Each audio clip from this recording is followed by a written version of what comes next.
10 or so calls. I can assure you that there's ambulance and police officers there every single day. That's at least 365. Whether those are all calls on different things or whatever, I couldn't explain that. I can only say when I look out the window, there's at least one ambulance and one police car there every day.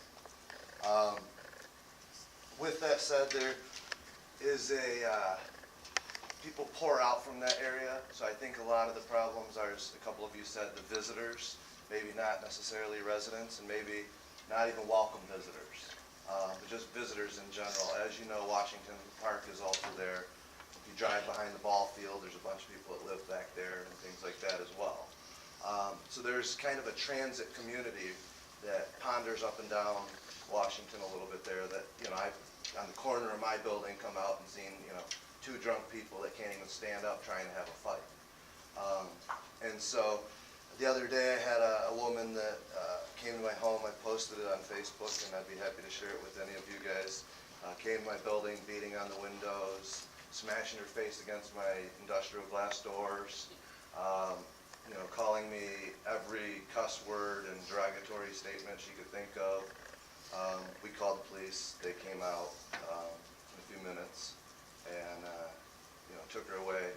She said, he's the perpetrator. He killed someone in 1980, and so they came and asked me, did this really happen? And they took her away. But that just goes to show the volumes of how much that's pouring out past just this one property. So I really like to keep that in perspective, that it's affecting more than just one property.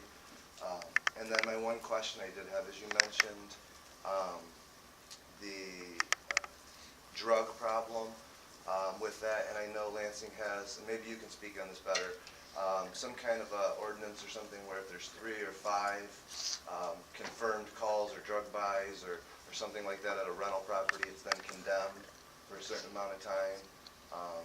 And I don't know if you can speak on that, or how that even would affect a building of that volume or that large. If there's, if the rule's 5 times, I'm sure it's happened 5 times yesterday.